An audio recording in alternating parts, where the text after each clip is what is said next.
Well, good afternoon. Hope you're having a great day. Welcome to Facebook Live. To our podcast listeners, welcome. Great to have you on. Hi, Wendy. And I'll say hello to a few folks here as people come on. Unusual times. For those listening to podcasts, of course, it won't bother you, but our morning people, Jeanette, Rosa, Nativity, John, even John from Elgin, Illinois is on with us this afternoon, and we appreciate it. Hi, Kristen. And Elisa, nice to have you on. Okay, so guys, we appreciate it. Little change in the venue this week. Happy to announce that the metabolic reset is up for sale again after selling out. Publisher couldn't keep up. Jeanette, good afternoon to you. Okay, so we got a nice crowd on. Nick, so our staff's on with us today. And we always appreciate that. Fran, Sandra, I want to talk to you. Here's the headline as far as what we're going to talk about today. Here's the headline: the shocking power of sweetness. The shocking power of sweetness. Now, you guys know that I've been talking a lot, like if you ever could do anything for yourself, and I mean this health-wise, what would be the number one thing that I would tell, if you can't do anything else, what would I tell you to do? Eliminate sugar from your diet. We live in a world that is, especially in North America, sugar, sugar, sugar, sugar. And the destructive power of sugar is incredible. I was teaching yesterday afternoon and with Dr. McEwen to her psychology class at the University of Tennessee, and she's been very gracious in inviting me to come and teach the psychology students some basics in nutrition. And I was reminding them yesterday that your body is so stinking smart. It regulates blood sugar in a very, very, very tight little box. Doesn't want to go too high, doesn't want it to go too low. And your body just knows how to keep your blood sugars in that range until it can't. That's diabetes. Or that's hypoglycemia. Hypoglycemia, low blood sugar, and diabetes are just two sides of a coin. It's the same coin. It's a problem with insulin. It's a problem of insulin resistance. You know, most people will go high, but a lot of people have dips and they go low. That's hypoglycemia. And that's when the body can't keep, and this all has to do with insulin, can't keep that blood sugars within those parameters. And I've used the example so many times that if you were to have 20 donuts, 20 donuts, within about a half an hour after having 20 donuts, your blood sugar is going to be within normal range. Now, you don't want to ever do that because there's a lot of bad things that happen. And even though your body brought your blood sugars back into its normal range, that causes insulin resistance like no tomorrow and is very, very, very detrimental to your health. So binge eating is not good for you, okay? But I want to emphasize a little bit more today this idea of the shocking power of weakness. Okay, so let's, in 1980, this is a long time ago, and, I can hardly remember even reading this, but I can't tell you even where I read it, but I never forgot it. And they were showing that the food industry, by the way, are marketing geniuses. Never underestimate the marketing genius of the food industry and the pharmaceutical industry. I mean, they hire the best of the best people. But when it comes to taste, they are into a real unholy trinity, okay? What do I mean by that? Like an unholy trinity. Well, we've used that expression in the cause of all disease is an unholy trinity. It's insulin resistance, leaky gut, and free radical damage. Folks, 125 to 150 diseases that you can name, including autoimmune diseases, are found within that unholy trinity: insulin resistance, leaky gut, and free radical damage. Then you add inflammation caused by those three. That's a step, but it's not the original step. It's a step. Pour cortisol on it, pour stress on it. No fun. No fun. And that's disease. But in food, the unholy trinity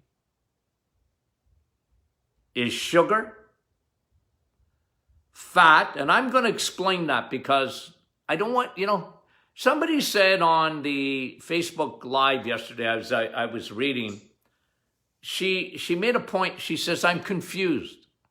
Well, you should never be confused with me. Okay? Because Dr. Martin, consistent. Consistent. Ask anybody that's been following me for years. Consistent. What did I say? I haven't changed.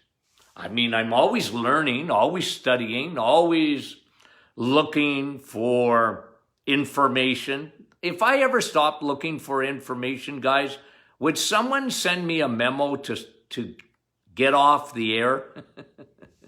And I use that old expression because I had a radio show for 20 years. And you know what? I used to prepare for that show. I'm writing a book right now. Yes, another one. It's a little devotional. I want to, I don't even know, I might be calling it Coffee with Dr. Martin. I want to tell you what I do in the morning, okay? Here's me. That's what I do. I get up early. I've been an early riser all my life, pretty well. I discipline myself to get up in the morning, okay? I'm a morning person for sure. And hopefully I try and get to bed fairly early at night. But I get up in the morning. I read my Bible every morning. I have coffee too. I have water though. Water first, then coffee, read my Bible, and I prepare my podcast. So now I'm writing, okay, just little things, little nuggets that for your soul and your body. I said, why not use all my experience? But if you go back into 1980, I can't even remember it was a book I think I read, and they said that they showed how fast sugar, the sense of it, travels to the brain. How fast, and not just to the brain, guys. Sugar, like no other food. here was the experiment, okay? In 1980, they wanted to test the addictiveness of sugar versus smoking. Now, I never really smoked, okay? I mean, I stole my dad's cigarettes when I was a kid, or my mother's. I like my mom's, Peter Jackson's. I didn't even like smoking, to be honest. And you know what? I'm really thankful for my older brother, David, okay? He passed away several years ago, but my oldest brother, you know, he taught me a lesson about smoking, even though he smoked all his life. He said, he gave me a cigar when I was about 12. He said, smoke this. I got so sick. I don't think I ever put a cigarette in my mouth ever again. So I got to thank him. But the study was done in 1980 that it compared the addictiveness of sugar versus smoking. Okay? Brought to you by the food industry. If you think their motives were good with sugar, I'm sorry. You're wrong. Their motives were to hook people. And so they hired some of the best people that could actually test this. And do you know how long it takes for a cigarette to actually get to the reward center in the brain to release dopamine? It takes about 10 minutes. So when you see a smoker going outside, you know, we live in Northern Ontario. You know, I always found it funny, and I even chuckled today, when a smoker goes outside when it's cold and they're smoking, they lift their mask or bring it down to have a smoke. Well, you know, if you're smoking, what good is your mask going to do you? Anyways, I don't want to get into that. But it's just crazy. But for smoke, the nicotine to get to your brain in the reward center, the dopamine reward center, took 10 minutes. You know how long it took for sugar? Less than 10 seconds. It was on a rocket ship to your reward center in the brain. And folks, why do you think the food industry adds sugar to everything? Now,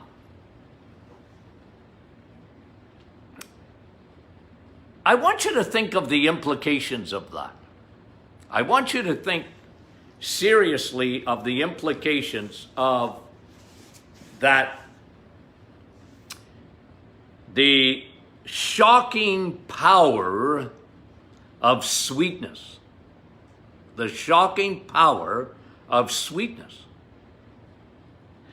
If the reward center in the brain, less than 10 seconds, is activated with sugar, and guess who they were aiming to addict? Seniors like me? Nope. They don't worry about me. The food industry wants your kids and my grandchildren. That's what they want. They want future customers today, and then customers for the next 50, 60, 70 years. And they hook them. It's easier to hook a person on sugar than it is to hook them on cigarettes. It gets to your brain. Listen to this. Sugar gets to your brain faster than cocaine. It actually takes the same route in your brain to the reward center. Okay? So it takes a route And the first time when you take cocaine, not that I ever took it, not that I even have ever even thought of, I'm thankful for this about my generation, okay? Us old guys. And like, yeah, alcohol, and you look, it destroyed a lot of people's lives, okay? And you know what? I'm not here to give it credibility, but my word, when I think of what is happening in today's youth with the addictions, the amount of addictions in today's youth with drugs, and you know, somebody asked me the other day what I thought of marijuana. I said, well, you know, like medical marijuana under the supervision of a doctor, maybe. If it's got to be better than being hooked on opioids. But guys, don't come and tell me it's good for you, okay? Like maybe you use it for pain, and maybe, you know, people that have chronic insomnia, some people have found it to be helpful or whatever. Good for you, but remember, it's a drug. But getting back to the food industry, they hooked generations of people in this. Guys, if you ever want to know, just open your eyeballs, go to the mall. I say the mall because that's usually where people gather. For a year now, no, but okay. You know what I mean. Observe people. Everybody's bigger. They're bigger. Watch an old movie. Do it for my sake. Just say, you know what, Dr. Martin was right about, you know, in the 1950s, everybody was skinny. What happened? It was the food industry. They hooked. They fished in and hook, line, and sinker with people with the shocking power of sweetness. They understood the science of sugar that went in a nanosecond to your brain. And for a lot of people, they got hooked. It took the same route in their brain to that reward center that cocaine does and smoking did, and they did it on purpose. And then, in the 1970s, the food industry found something. I call it the Antichrist of sugars. They found high fructose corn syrup. And you know what they found about that? It's even sweeter. It's even sweeter than sugar. It's made in a lab. You can run your car on it. High fructose corn syrup.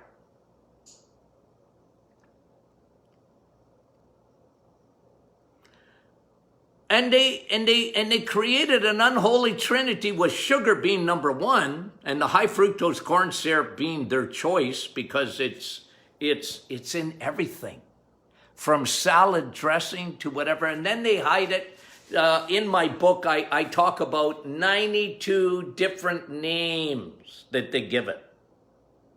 It's all the same sugar. There ain't a good sugar.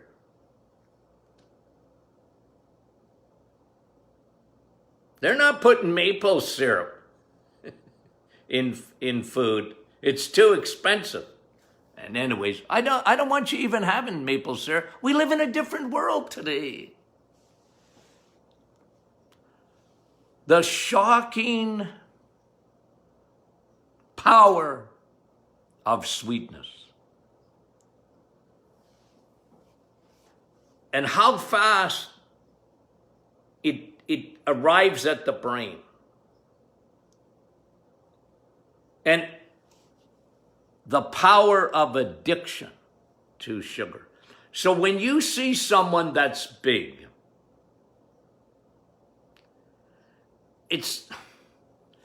it's an addiction, man. It's not easy for them. I can tell you, I find for me, okay, this is me. You know, sugar, and I know myself, you know, get to know yourself. Don't fool yourself, guys. So many people, you know what's the worst deception in the world? Self-deception. A lot of people fool themselves. Dr. Martin, I'm pretty healthy. You know, not when I look at your file and I go, no, you're not. You're not you're so out of whack metabolically. Ladies, you got hormone problems? You're out of whack metabolically. And you had better fix your food. Now, let me just say this. The unholy trinity, when I said, okay, because some people are going, now I'm confused, okay? Because Dr. Martin said it's a combination of sugar, fat, and salt. Okay? Don't blame salt for what sugar does, okay? I was telling the students yesterday at the University of Tennessee this. Don't blame salt for what sugar does. Salt doesn't elevate your blood pressure. The only way salt will elevate your blood pressure is if you're not drinking enough water. It actually has to do with the viscosity of your blood, the blood volume, okay? If you're drinking water and you're having salt, salt's actually very good for, and now I don't like table salt, okay? I don't like sodium chloride, I don't.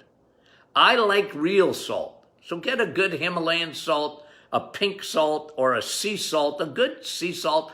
Get a kosher salt or whatever, get the good salt. It's good for you. So when I say the unholy trinity, but you see the food industry, they're not stupid people. Don't ever accuse them of being stupid.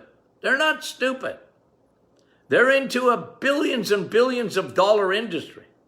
From Kellogg's to Kraft to whatever. They're smart people. And they learn how fast they could addict people with sugar. Numero uno. And then, of course, fat. When I say fat, I don't mean, the fat around your steak. Okay? I don't mean that kind of fat. I mean seed oils. So, can I give you a perfect example of a food that is terribly bad for you? A donut. Why? I don't know if they put salt in a donut. I don't know. But I tell you what they do. They put a lot of sugar and they put hydrogenated oils. That's how you make a donut. I mean, they're not making donuts with butter. They're making donuts with canola oil or rapeseed oil or whatever. And that's what is meant by the unholy trinity of fat.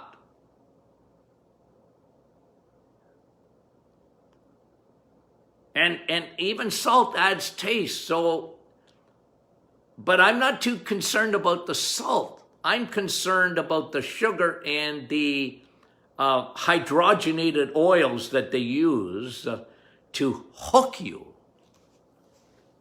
To hook you. And it has to do with getting to the reward center in your brain in a rapid fashion, okay? The faster it gets up into the brain, the faster the response of dopamine. It gives you a quick fix. It gives you a quick fix, and a lot of people are hooked. It's a scourge in our society today. It really is. It's you know, and I've been saying this for well over a year. You know me, and I won't back off this statement. I won't back off this statement. What is far more dangerous than a virus is sugar. What is far more dangerous and will make you sick is obesity. Far more dangerous. And certainly, you know, I don't know, is the virus ever going to leave or whatever? I don't know. I don't know if we're going to have 17 variants that come down the road and every couple of months we're going to be talking about it again. I don't know if that's the new normal or whatever. But one thing I do know, that all the tea in China is not going to be able to pay for our, not healthcare system, our disease care system. And there was an article that I wrote it out here. It was an article that came out. We have evidence, here's the article. We have evidence that over 125 diseases are associated with processed foods. Now remember processed foods. Sugar, hydrogenated oil. And then of course they add salt. They want it to taste good. They want it to taste good. It's an unholy trinity. So guys, that is the shocking power of sweetness. Of sweetness. They're good at their craft, guys. And what I'm trying to be to you and to the people that you can influence and you share this with is, hello, individual responsibility. You've got to fix you before you can fix other people. You have to fix you. And so, like for me, you know, I always used to laugh that, you know, especially in my dad's days, doctors, I mean, they tell you to quit smoking and they were smoking. You know, you shouldn't smoke, and then they'd be smoking in their office. I worked with a cancer doctor. Oh, what an oncologist this doctor was. What a good man. He was light years ahead of his time. He should have wrote out, and I'm sure he was looking at it, and I had the privilege, Rosie and I had the privilege of working with him, a cancer doctor, and he died at 67 years old. And he was at the forefront in alternative medicine. He was an oncologist. He was smart and one of the nicest men you'd ever want to meet. But he couldn't stop smoking. He would, you go in the doctor, and you know, he was a cancer doctor. He was hooked. And of course, the medical profession was after him because he was thinking outside the box. That made him more nervous. And when he was nervous, he'd smoke even more. That's a true story. He was a dear friend. Smart, smart, smart guy. Dr. Rudy Folk.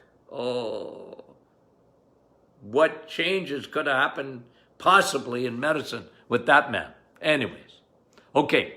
So guys, I want you to beware that there's just a couple of things happening with me this week. That's why I've been on in the afternoon, but there's a possibility that I might not be on both tomorrow and Friday. And I'm going to let you know. So, you know, just watch for the posting on our Facebook Live, okay? It's just that, anyway. Okay. The book, #1 selling health book in Canada, #1 seller. And I wouldn't be surprised if not the #1 seller in the United States. Going to be very soon.